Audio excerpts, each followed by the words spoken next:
নমস্কার, আমি আচার্য পলাশ মায়ানতন্ত্রের জগতে সবাইকে স্বাগত জানাই। গ্লোব টিভির পর্দায় সন্ধ্যা 5:55 ফোন ইন লাইভ অনুষ্ঠানে হাজির হয়েছি আপনাদের সামনে এবং যে এপিসোড নিয়ে আমি আলোচনা করছিলাম শ্যামাচরণ লাহিড়ী, সাধক শ্যামাচরণ লাহিড়ীর আজকে থাকবে পর্ব 3 নম্বর পর্ব আপনাদের কাছে আজকে তুলে ধরব।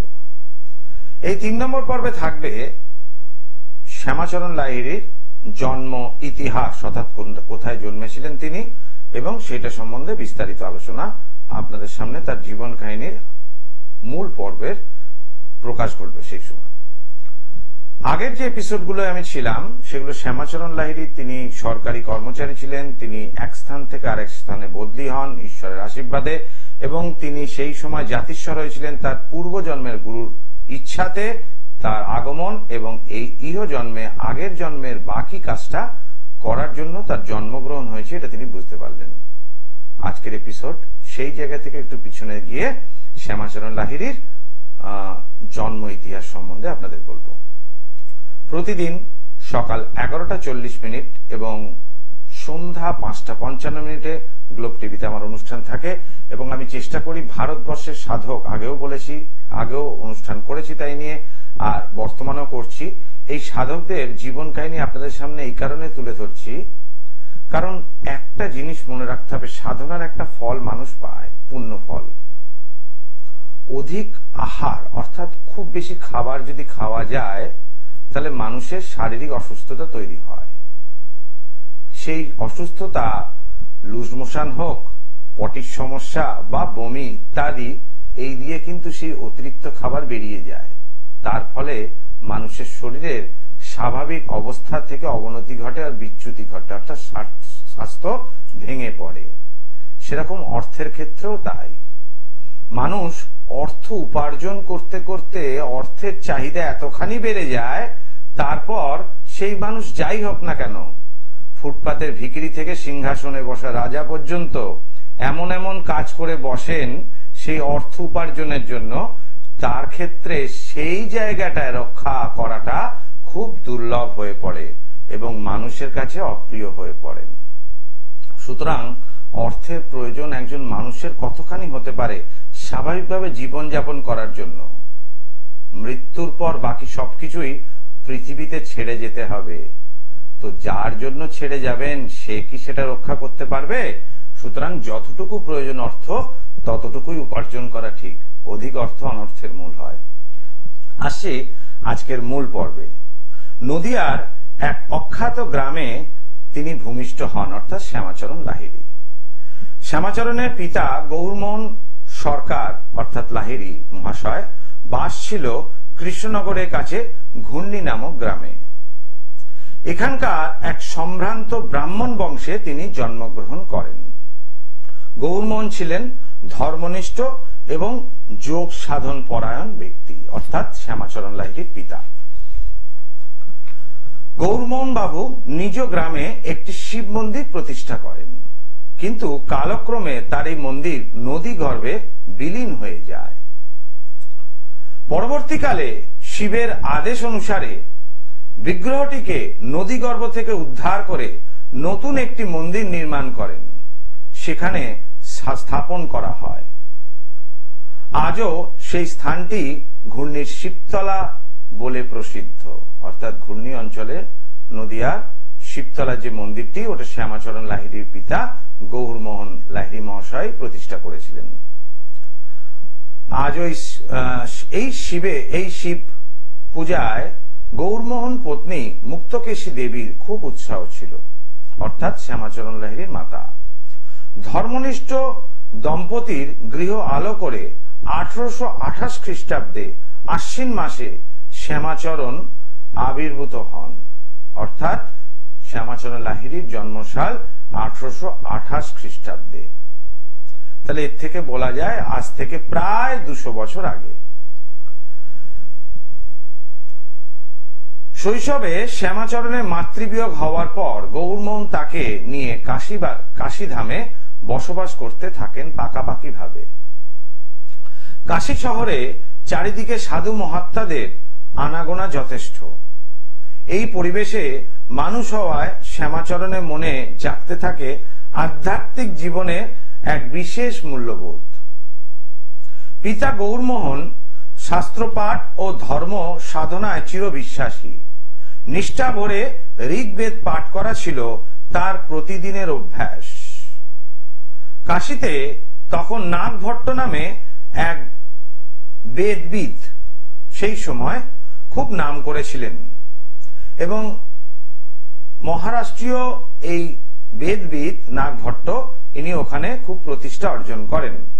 সেখানে কিছুদিনের জন্য শ্যামাচরণকে বেদ শিক্ষার্থী রূপে নিযুক্ত করলেন তার পিতা, অর্থাৎ তাকে রাখলেন সেই মহারাষ্ট্রীয় পণ্ডিত ব্যক্তির কাছে, যাতে সে বেদ পাঠ খুব ভালোভাবে অধ্যয়ন করেন। কারণ শ্যামাচরণের পিতা গৌরমোহন লাহিড়ী মহাশয় জানতেন যে নিজ পুত্রকে নিজে তো পড়ানো যায়, কিন্তু আলাদা করে তার জন্য একটি শিক্ষকের প্রয়োজন হয় তাকে গঠন করার জন্য।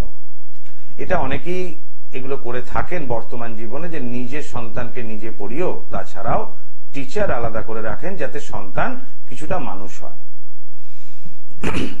নিজ পুত্র শিক্ষাদানের ব্যাপারে আধুনিক ভাবধারাকে কখনোই অগ্রাহ্য করেননি তিনি। গৌরমোহন বাবু তার সন্তানের শুধু কিন্তু সংস্কৃত পড়াতেই কিন্তু উৎসাহ ছিলেন না, আরো অনেক ভাষায় তাকে পারদর্শিতা করে তোলেন। রাজানারায়ণ ঘোষালের স্কুলে এবং সরকারি কলেজেও পড়িয়ে বাংলা, সংস্কৃত, উর্দু, ফার্সি ও ইংরেজি ভাষায় তাকে পারদর্শী করে তোলেন। কারণ মনে রাখতে হবে, শিক্ষিত ব্যক্তি যখন কোনো কার্য করে তখন তার একটা জিনিসের সুবিধা থাকে, তার মধ্যে জ্ঞান রয়েছে। কেউ প্রশ্ন করলে তাকে উত্তর দেওয়ার জ্ঞান থাকবে, তার ভাষাগত জ্ঞান থাকবে। আর মানুষ যত অশিক্ষিত হবে তত কিন্তু তার প্রতিবাদের ভাষা বন্ধ হয়ে যায়। ওই জন্য প্রথম কাজ, এরা যত বেশি শেখে তত বেশি জানে, তত কম মানে। যার জন্য শিক্ষা ব্যবস্থা উন্নয়ন ভালো না হলে সেই দেশ, সেই রাজ্য কোনোদিন সমৃদ্ধশালী হতে পারে না। যাই হোক, 18 বছর বয়সে শ্যামাচরণকে বিবাহ বন্ধনে আবদ্ধ হতে হয়। নববধূ কাশীমণির বয়স ছিল মাত্র 8 বছর। শালিমারে এক পণ্ডিত বংশে কাশীমণির জন্ম হয়। ছোটবেলা থেকে সদ্গুণের অধিকারী ছিলেন কাশীমণি। পরবর্তীকালে যোগাচার্য রূপে শ্যামাচরণ যে ভূমিকা গ্রহণ করেন তা সার্থক করে তুলতে তার পত্নীর সহায়তা কম নয়। অর্থাৎ শ্যামাচরণ লাহিড়ীর বিবাহ হয় 18 বছর বয়সে এবং তার পত্নীর বয়স থাকে তখন 8। সেই সময়কার বয়সে কিন্তু এরকম বয়সে বিবাহ হতো। সদ্গুণের অধিকারী ছিলেন এবং তার স্ত্রী কাশীমণি তাকে, অর্থাৎ শ্যামাচরণ লাহিড়ীকে ভবিষ্যতে এই যোগ সাধনায় অনেক সহযোগিতা করেছিলেন। উত্তর ভারতের নানা স্থানে, আমি আগে কলার বন্ধুকে দেখি, তারপর আসছি বাকি অংশে। জয় মা তারা। বলুন কে বলছেন, কোথা থেকে বলছেন? আমি নদিয়া থেকে শ্রীকান্ত দাস। কি জানতে চাইছো শ্রীকান্ত, বলো। প্রশ্ন হচ্ছে যে আমার একটু আর্থিক সমস্যাটা চলছে, তো সেটা কেমন যাবে? আচ্ছা, আর্থিক সমস্যা কিরকম যাবে আগামী দিন, তাই তো? জন্ম তারিখ বলো শ্রীকান্ত। 13/7/1997। টাইম বলো। সকাল 9:30। জন্মস্থান নদিয়া? হ্যাঁ, নদিয়া।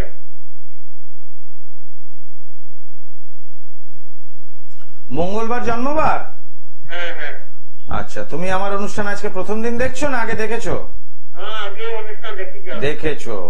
এখানে যেটা দেখতে পাচ্ছি তোমার কর্কট লগ্ন, কর্কট রাশি এবং তোমার জন্ম হচ্ছে পুষ্যা নক্ষত্রে, তাই তো? জানো এটা? হ্যাঁ, জানো। খুব ভালো মনের মানুষ, কিন্তু তুমি কথাবার্তা লোককে স্পষ্ট কথা বলে দাও, ওই জন্য লোকের কাছে অপ্রিয় হয়ে যাও, তাই না? দেখো বাবা, এখানে দেখতে পাচ্ছি তোমার একটা সরকারি চাকরির যোগ আছে, ঠিক আছে? সরকারি চাকরির যোগ আছে, আয় উন্নতির জায়গায় কিন্তু ডিস্টার্ব হওয়ার কথা নয়। তোমার যে হরোস্কোপ আমি দেখতে পাচ্ছি, খুব ভালো হরোস্কোপ। আচ্ছা, কিন্তু তুমি এখন করছো কি? আমি তো কাজ করি। কিসে কাজ করো? হ্যাঁ, কাজ করো একটা? আচ্ছা, হ্যালো, হ্যালো, হ্যাঁ, কিসে কাজ করছো? আমি এখন মার্কেটিং করছি। মার্কেটিং এর কাজ করছো, ঠিক আছে। তা এখন ওখানে রোজগার পাতি কম হচ্ছে? এই রোজগার একটু সমস্যা হচ্ছে। আচ্ছা, পড়াশুনো কতদূর? মাধ্যমিক? বিয়ে গ্রাজুয়েশন। গ্রাজুয়েশন করেছো? সরকারি চাকরির জন্য পরীক্ষা দিয়েছিলে? হ্যাঁ, দিয়েছিলাম। দিয়েছিলে, চাকরি হয়নি তাই তো? হ্যাঁ, চাকরি হয়নি। হয়নি, এটা দেখতে পাচ্ছি বাবা। এই জায়গাটা কিন্তু তোমার ভাগ্যস্থানে, যে সময় তুমি সরকারি চাকরি পরীক্ষা দিয়েছিলে সেই সময় তোমার ভাগ্যস্থানের উপর কেতু এবং শনি অবস্থান করছে, অর্থাৎ ছন্ন ছাড়া যোগ। ভাগ্যস্থানটা ডিস্টার্ব। তোমার কিন্তু সরকারি চাকরির ভালো যোগ ছিল, আর শত্রু দ্বারা ক্ষতি করা আছে তোমার, যার জন্য এই আয় উন্নতি জায়গা ডিস্টার্ব। শত্রু দ্বারা বান মারা আছে তোমাকে, আয়টা পড়ে যাচ্ছে হঠাৎ হঠাৎ করে। আর এখন তো প্রায় অনেক নিচের দিকে, তাই না? বিগত 1 মাস ধরে আয় তো খুব কমে গেছে, তাই তো? হ্যাঁ, আয় কম চলছে। তার মানে এই শত্রু দ্বারা ক্ষতি হয়েছে তোমার। এই টিভিতে দেখতে পাচ্ছ কিভাবে আমি বান চালানোর কাজ করি? তো এইগুলো আমার ভক্তের মঙ্গলের জন্য করি, তো সেই জন্য ভক্তের শত্রুদের উপর করি। এই রকম বান চালনা করে তোমায় ক্ষতি করা হয়েছে, এর জন্য প্রতিকারের প্রয়োজন আছে তো, নইলে আয় উন্নতি জায়গায় স্টেবল হতে পারবে না। হরোস্কোপ খুব ভালো, আর তুমি বিএ পাস করার পরে যদি সরকারি চাকরি পাওনি সেটা অন্য কারণ এখন অনেকেই পাচ্ছে না চাকরি, সেটা নিয়ে কোনো কথা নয়। তবে এর জন্য বাবা যদি আয় উন্নতির জায়গা ঠিক করতে হয় তাহলে যোগাযোগ করতে হবে, আর সরকারি চাকরির জন্য চেষ্টা করতে হবে। কেমন? তোমার কিন্তু আছে সরকারি চাকরি। জয় মা তারা।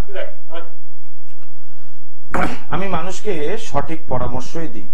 যারা ফোন করতে চাইছেন টিভির অনুষ্ঠানে ফোন করতে পারেন। আমি কিন্তু যে গ্লোব টিভির পর্দায় অনুষ্ঠান করি, আমি কিন্তু কমার্শিয়ালি অনুষ্ঠান কিছুই করি না। আমি চেষ্টা করছি যেটা দেবার মা তারা আমাকে দেন, আমার সেই দিয়ে চলে, যার জন্য মানুষের উপকার আগে আমি করে দিই, তারপর মূল্য নিই। আগে মানুষ একাধিক জায়গায় গিয়ে প্রচুর মানুষ ঠকেছেন। মানুষ চিন্তা করেন, এখন কিছু মানুষ চিন্তা করেন জ্যোতিষীর কাছে গেলেই মানে টাকা খরচা, 1 নম্বর। দ্বিতীয় নম্বর, অনেকে চিন্তা করেন গিয়ে ফেড আপ হয়ে গেছে, আদৌ কাজ হয়? সেই জন্য আমি মানুষকে সমস্যা মুক্ত আগে করি, এবং যেটা টিভিতে বলি সেটাও চেম্বারে তাই করি। টিভিতে একরকম, চেম্বারে আর একরকম। পুজোর জন্য এই খরচা, ওর জন্য এই খরচা, কাউকে বলি না। যারা এসছেন তারা তো জানেনি, আর যারা আসেননি তারা পরীক্ষা স্বরূপ এসে দেখতে পারে। কিন্তু আমি পারিশ্রমিক নিই, ফিস ছাড়া দেখি না, কারণ জ্যোতিষটা আমার পেশা, কিন্তু তন্ত্রটা আমার কাছে সাধনা, যার জন্য মানুষকে উপকার আগে দিই, তারপর মূল্য নিই। এবং আমারও টিভির অনুষ্ঠানে আমি কি কি কাজ পারি সেটা মুখে বলার দরকার নেই। আমার যে সাইড স্ক্রিনে যে যোগ্যটা হচ্ছে, তাতে যে ক্রিয়া দেখানো হচ্ছে, কেউ যদি আপনাকে বান মেরে ক্ষতি করে থাকে তা সেইটা থেকে মুক্ত পাওয়ার রাস্তাও কি আছে? কোন ব্যক্তির শরীর থেকে ঊর্জা শক্তিকে চুষে নিতে কিন্তু হঠযোগ দ্বারা সাধকরা পারেন। যারা সাধনা করেন সেই সাধক তান্ত্রিক কিন্তু কোন ব্যক্তির শরীর থেকে ঊর্জা শক্তিকে চুষে নিতে পারেন। দিনের পর দিন সেই ব্যক্তি যত ধনী, যত সমৃদ্ধশালী হোক না কেন, তার থেকে যখন ঊর্জা শক্তি চুষে নেওয়া যাবে, একদিন সেই ব্যক্তি কিন্তু পতন ঘটবে। এবং সে আমার দর্শনে আসার পর তিনি চিন্তা করবেন এই ব্যক্তি আমাকে পথের ভিখিরি করে দিয়েছে। কারণ ভগবান কি পারেন? মানুষকে ভিখিরি থেকে রাজা করতে, আবার রাজাকে পথের ভিখারি করতে, এটা ঈশ্বর পারেন। সেই জন্য হঠযোগ তন্ত্র সাধনায় যারা জানেন, তাদের এই হঠযোগ দ্বারা যে কোনো অসাধ্য সাধন করা সম্ভব। জয় মা তারা। বলুন, কে বলছেন, কোথা থেকে বলছেন? কোথা থেকে? বেথুয়াডুয়ারি। মানে বেথুয়াডুয়ারি নদিয়া জেলা তো মনে হয় না? হ্যাঁ, ওই কৃষ্ণনগর থেকে আমি যখন বহরমপুর আগে চেম্বার করতাম তখন ওই বেথুয়াডুয়ারি পাশ দিয়ে যেতে হতো। আচ্ছা, খুব ভালো জঙ্গল তো, মানে শালের বন তো, শাল গাছের বন। কি নাম তোমার? আমার নাম শুভঙ্কর চক্রবর্তী। জন্ম তারিখ বলো শুভঙ্কর। 19/9/2003। 19/9/2003। টাইম? দুপুর 2:35। জন্মস্থান? পার্বচন্ডী জামালপুর। মানে জেলা কোনটা? নদিয়া? কালীগঞ্জ। আচ্ছা, শুক্রবার জন্মবার? হ্যাঁ, শুক্রবার। এখানে যেটা দেখতে পাচ্ছি মকর লগ্ন এবং তোমার মিথুন রাশি, আদ্রা নক্ষত্রের জন্ম। জানো এটা? না, জানা নেই। এখন বলো প্রশ্ন কি নিয়ে? আমার পড়াশোনায় ডিস্টার্ব চলছে, সেই সম্বন্ধে জানতে হবে এবং বর্তমানে কেরিয়ার নিয়ে উন্নতি বা কি পড়ছো? এবং আমার মনটা একটু চঞ্চল হয়ে যাচ্ছে। কি পড়ছো তুমি? আমি পড়াশোনা করছি। আরে কি বিষয়ে পড়ছো? কোন ক্লাসে? বিএ পড়ছি। বিএ পড়ছো, কিসে অনার্স আছে না পাশে? পাস কোর্স আছে। ঠিক আছে, দেখো এখানে যেটা দেখতে পাচ্ছি তোমার লগ্ন এবং রাশি সাপেক্ষে এডুকেশনের জায়গাটা খুবই খারাপ বাবা। এটা একদম খোলাখুলি বলে দিলাম, এডুকেশনের জায়গাটা খুবই খারাপ। দ্বিতীয়ত তুমি যে চিন্তা করছো, আরেকটা কথা বলে দিই, সরকারি চাকরি কিন্তু তোমার হরোস্কোপ অনুযায়ী নেই। ঠিক আছে, এইবার যদি মনে করো বাকি জীবনটা যেটুকু টাইম আছে যে তুমি বিএ পড়ছো, এই জায়গাটা একটু ভালো রেজাল্ট করে যদি একটু অন্য জব, মানে অর্থ উপার্জন তো তোমাকে করতেই হবে চাকরি করে, সেটা সরকারি করো আর বেসরকারি করো, কিন্তু সেই জায়গাটা দাঁড়ানোর জন্য একটু যোগাযোগ করতে হবে। কিন্তু এইখানে বলে দিই তোমাকে, এখন 2023 সাল থেকে একটা বিশাল সমস্যা তোমার তৈরি হয়েছে, যেটা তুমি বললে এটা 24 গত বছর থেকে যে পড়াশোনার মনোযোগটা চলে যাচ্ছে, এইটা থাকবে হচ্ছে 2026 সাল পর্যন্ত এই সমস্যা। বুঝতে পেরেছ? এই জায়গাটা একটু প্রতিকারের দরকার আছে, কারণ পঞ্চমপতি লগ্ন সাপেক্ষে নিচস্থ হয়ে গেছে এবং রাশি সাপেক্ষে পঞ্চম ভাবে কেতু অবস্থান করায় পড়াশুনো হায়ার এডুকেশনটা খুব খারাপ, খুব খারাপ। স্ট্যান্ড করার জায়গাটা নেই, মানে যেখানে স্ট্যান্ড বলতে ফার্স্ট সেকেন্ড থার্ড বলছি না, মানে জীবনে যে দাঁড়ানোর পড়াশুনো থেকে, এই জায়গাটা একটু প্রতিকারের দরকার আছে। কিন্তু যে দশা চলছে, এই দশাটা কিন্তু তোমার হরোস্কোপ অনুযায়ী ভালো, কিন্তু হরোস্কোপটা হয়ে গেছে খারাপ, যার জন্য অতখানি খারাপ এফেক্টটা পাচ্ছ না তুমি। হরোস্কোপটা যেহেতু খারাপ, দশাটা ভালো, এই দশাটা খারাপটা যেই পরিবর্তন হবে, এখন ইদানিং 23 থেকে 26 অব্দি খারাপ আছে, তো এই সময় তোমার পরপর পরীক্ষা, এই সময় তো পরীক্ষায় ভালো রেজাল্ট করতে হবে, তার জন্য তো যোগাযোগ করতে হবে বাড়ির গার্জেনকে নিয়ে, তাই তো?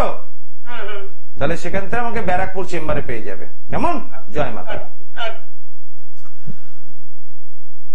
তো যেখানে ছিলাম, শ্যামাচরণ লাহিড়ী তার স্ত্রী তাকে সব ব্যাপারে সহায়তা করতেন। উত্তর ভারতের নানা স্থানে কাজ করতে করতে শ্যামাচরণ সেবার দানাপুরে বদলি হন। তখন তার বয়স 33 বছর। এই সময় হঠাৎ রানীক্ষেতে কর্ম উপলক্ষে আসতে হয়, যেটা আপনাদেরকে আগের এপিসোডে বলেছিলাম। জন্মান্তরের এবং গুরুর আকস্মিকভাবে আবির্ভূত সম্মুখে দেখে তাকে জন্মান্তরের এবং পুনর্জন্মের গুরুর দর্শন হয় সেই রানীক্ষেতে হিমালয় চূড়ায়। লাহিড়ী মহাশয় তার গুরুজিকে বাবাজি বলে অভিহিত করতেন। অপরিমেয় সাধন শক্তি ও যোগ বিভূতির অধিকারী, মহাপুরুষ, খ্যাতি ও সুনামের অধিকারী।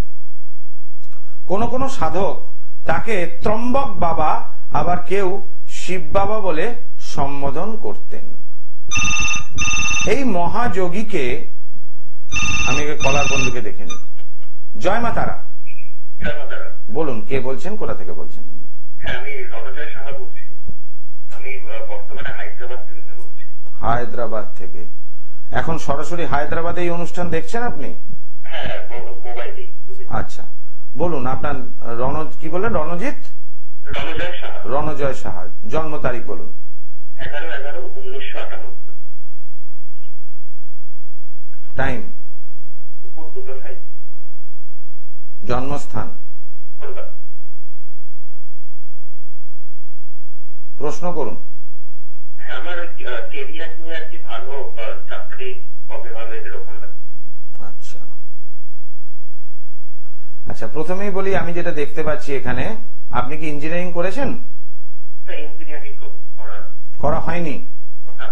আচ্ছা, অ্যাডভোকেট বা ইঞ্জিনিয়ারিং বা এইরকম কোন টেকনিক্যাল লাইনের দিকে আপনি জড়িত নন? আচ্ছা, কি কাজের সঙ্গে যুক্ত আপনি? মানে প্রাইভেট কোম্পানিতে কাজ করি, এটা এমনি নন টেকনিক্যাল। Non technical? তাহলে তো আপনার হরোস্কোপের সাথে মিল হচ্ছে না। কিন্তু আপনি এখানে যে আপনার রাশি বললাম আমি, কর্কট রাশি, অশ্লেষা নক্ষত্র এবং মীন লগ্নে জন্ম, আপনি জানেন এটা? হ্যাঁ, রাশিটা জানি, কর্কট রাশি। কর্কট রাশি। এখন সমস্যা কি কর্মস্থান নিয়ে? হ্যাঁ, আমি কলকাতায় চেষ্টা করছি, বা বেটার সিচুয়েশন, বেটার না।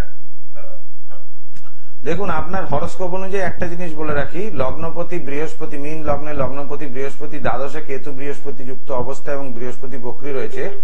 আপনার উপার্জন বা কর্মস্থান কিন্তু বাড়ি থেকে দূরে হবে, ঠিক আছে? এখন এই জায়গাটা, সেখানেও কিন্তু জব স্যাটিসফ্যাকশন আপনার থাকবে না, কারণ এখানে লগ্নপতি বক্রী হয়ে গেছে। আপনার কি লিভারের কোনো সমস্যা আছে? হজমের সমস্যা হয়? হ্যাঁ, হজমের সমস্যা হয়। এখন দেখুন, এখানে কিন্তু আপনার জীবনে উন্নতি কিন্তু বাড়ি থেকে দূরে থাকলেই হবে, এখানে হরস্কোপ অনুযায়ী যেটা দেখছি। আর আপনি বললেন আপনি নন টেকনিক্যাল আছেন, তাহলে হয়তো স্কুলিং লাইফটা অর্থাৎ চাইল্ডহুডটা খুব একটা ভালোভাবে কাটেনি, মানে সেরকম আপনার স্কুলিং লাইফটা অতখানি স্ট্রং নয়। কিন্তু আপনার যে হরস্কোপ আমি দেখতে পাচ্ছি, কোনো ব্যারিস্টার বা অ্যাডভোকেট বা ইঞ্জিনিয়ারিং হরস্কোপ। এখন এইটা কিন্তু চাইল্ডহুড যদি নষ্ট হয়ে যায়, ভিত যদি শক্ত না হয়, তাতে বড় বাড়ি তৈরি হয় না, তাই তো? সুতরাং এডুকেশনের লোয়ার পার্টটা যদি ডিস্টার্ব হয়ে যায় 10-12 পর্যন্ত, এমনকি ক্লাস 8, তাহলে সেই জায়গাটা খুব ভালো জায়গায় পৌঁছানো যায় না। যাই হোক, এখন দেখুন আপনার এখানে আপনি চাইছেন বাড়ির কাছাকাছি আসতে, এটাই আপনার প্রশ্ন? হ্যাঁ, বা এটার যদি অপরচুনিটিও হয়, মানে এখানে মানে কাজের ক্ষেত্রে স্যালারিটাও খুব বেশি না, সেটাও। দেখুন, আমি একটা কথা বলতে পারি, 2025 সাল পর্যন্ত আপনি চেষ্টা করতে পারেন নতুন জবের, কারণ 2025 সাল অব্দি ভালো টাইম, তারপর থেকে আপনার ব্যাড টাইম স্টার্ট হবে। খারাপ বলতে মারাত্মক খারাপ, জবলেস অবস্থায় থাকবে 2025-এর পর থেকে। এটা কিন্তু আগে থেকে ঠিক হয়ে নিতে হবে। এখন আপনি চেষ্টা করুন, যেখানে ইচ্ছে চেষ্টা করা, কর্ম পরিবর্তন করার বা বেটারমেন্টের জন্য আপনি যতখানি এফোর্ট হয় করুন। এই 25 সাল অব্দি ভালো টাইম, তারপর থেকে ব্যাড টাইম স্টার্ট হচ্ছে এবং সেটা চলবে। কেমন? জয় মা তারা। আমি প্রত্যেকেই সহযোগিতা করি, যারা টিভি অনুষ্ঠানে ফোন করেন। আমি চেষ্টা করি এখানে যে ফ্রি কনসালটেন্সি, যতখানি হেল্প করার মানুষকে ততখানি চেষ্টা করি, কিন্তু চেম্বারে ফ্রি কনসালটেন্সি দিই না, কারণ সেই সময় একজন মানুষের প্রেডিকশন করতে গেলে সেখানে দায়িত্ব নিতে হয়, যেহেতু সেটা ফিস পেয়েবল। কারণ আমার জ্যোতিষটা হচ্ছে আমার কাছে পেশা, আমি পয়সা নিয়ে দেখব, বিনা পয়সা কাউকে দেখবো না, কিন্তু তন্ত্রটা আমার কাছে সাধনা। এই যে ভারতবর্ষের সাধকদের সম্বন্ধে আপনাদেরকে তুলে ধরছি, টিভিতে নানা রকম আপনাদের উপদেশ এবং কথাবার্তা বলছি ভয় ডরহীন হিসাবে, তার জন্য আপনাদের কি এই যে সাধকদের 50% গুণ আমার মধ্যে যদি না থাকে, আমি কোনোদিন তাদের বানিয়ে আপনাদের কাছে পৌঁছে দিতে পারবো না। আর সেই 50% গুণ নিয়ে আমার একটাই কথা, আগে মানুষকে সমস্যা মুক্ত করি, তারপর মূল্য নিই। যারা চেম্বারে এসেছেন তারাও জানেন, প্রত্যেকটা ব্যক্তি জানেন যে টিভিতে একরকম, চেম্বারে একরকম, তা কিন্তু বলি না। কিন্তু বাস্তবিকতাতে আমি একদম পারফেক্ট, যেটা টিভিতে বলি সেটাই চেম্বারে হয়। তো যাই হোক, যেখানে আমি ছিলাম সেখানে আসছি, সময় খুব সংক্ষিপ্ত হয়ে আসছে। আমার নিজস্ব বাসগৃহ উত্তর কলকাতার শ্যামবাজার, কলকাতা স্টেশন, আরজিকর হসপিটালের কাছে, সেখানে আমার নিজস্ব বাসগৃহ। মঙ্গল, শনি, রবিবার সেখানে আমি বসি। আর বুধবার দিন পাবেন ব্যারাকপুর চেম্বারে, শুক্রবার দিন হাওড়া ময়দান। এছাড়াও দুটো বাইরের চেম্বার রয়েছে, মেচেদা এবং বর্ধমান। আর প্রতি অমাবস্যায় তারাপীঠ মহাশ্মশানে মহাযজ্ঞ থাকে এবং তারাপীঠ ভারত সেবাশ্রমের কাছে আমার চেম্বার থাকে। প্রতি অমাবস্যায় সেখানে বসে, এটা মাসিক চেম্বার। ওইগুলো এই শ্যামাচরণ লাহিড়ী মহাশয়ের যতটুকু আজকে বললাম, তারপর দিন নেক্সট এপিসোডে আসবো। তো আর যেটুকু সময় রয়েছে সেটুকু সময়ের মধ্যে আমি চেষ্টা করছি কথা বলার জন্য। লাহিড়ী মহাশয় তার গুরুজিকে বাবাজি বলে অভিহিত করেছিলেন। এই মহাযোগীকে কেন্দ্র করে হিমাচল অঞ্চলে ও সমগ্র উত্তর ভারতের বহু অলৌকিক কাহিনী প্রচলিত ছিল। বয়স 100 বছর অতিক্রান্ত হলেও যোগ বলে এই মহাত্মা স্থির যৌবন মূর্তি এবং যৌবনের অধিকারী ছিলেন। যোগেশ্বর মহাপুরুষ রূপে উচ্চকোটির সাধক সমাজে ছিল তার অসামান্য প্রতিষ্ঠা। ইনি ছিলেন শ্যামাচরণ লাহিড়ীর গুরুদেব ত্রম্বক বাবা।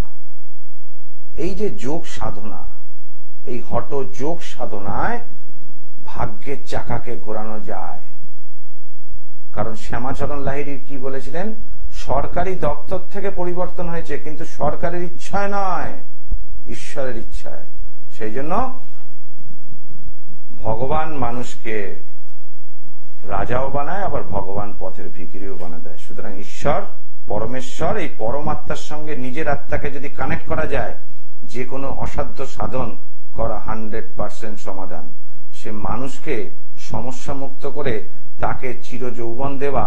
কেউ যদি ক্ষতি করে থাকে, বিভিন্ন বান মারে, জ্বালা বান, ভেজাবান, রাহু চালান, শনি চালান ইত্যাদি শরীরের মধ্যে জ্বালা জ্বালা হচ্ছে, খাওয়ায় অনীহা তৈরি হচ্ছে, টিপ টিপ করে জল পড়ছে মনে হচ্ছে গায়ের মধ্যে, এই রকম সমস্যা থেকে 100% মুক্তি পাওয়া যায়। আর বাতের ব্যথা বেদনা থেকে আরম্ভ করে হাত পা কাঁপা, নার্ভের সমস্যা আর চুলকানি থেকে এইসবের জন্য কোনো কিছু খাওয়ার দরকার নেই। আচার্য পলাশের মেটাল ট্যাবলেট এ ধারণ করার সঙ্গে সঙ্গে 100% সমস্যা মুক্ত হবেন। আজকের মতো এখানে বিদায় নিচ্ছি, আবার আসবো আগামী দিন বাকি অংশের লাইভ নিয়ে। ওম সর্বমঙ্গল মঙ্গলে শিবে সর্বার্থ সাধিকে শরণ্যে ত্র্যম্বকে গৌরী নারায়ণী নমস্তুতে।